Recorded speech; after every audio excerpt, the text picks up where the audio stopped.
Accent Battle, sold out agad. Discastakli at Logi, ipapatato ang pirma. Denmark, nawawala daw.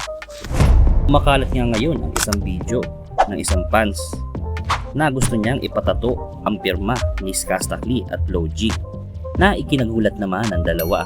Papirma lang sa likod, patatato ko lang. Oo. Sige. Yan ha. In the house. Logi. Tangin yan. Woo!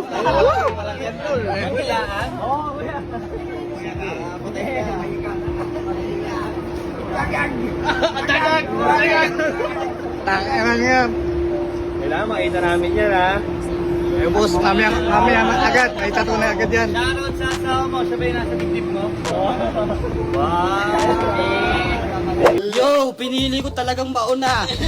At sa kabilang balita naman, Denmark, pinag-alala ang mga tagahanga dahil sa napabalita nga na nawawala ito. At napost pa nga ito ng teritoryo Rap Battle League na si J King. Sa palagay nyo, nag-aalala ba talaga si J King kay Denmark?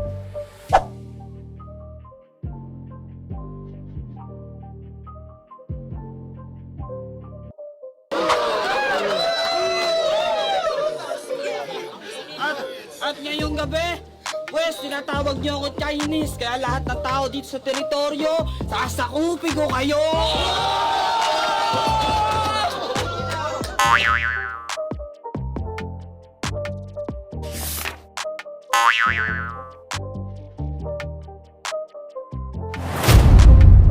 Alam naman ng karamihan na marami ang nabal sa Flip Top Battle League. Pero dahil sa Accent Battle ay masasaksihan natin sila.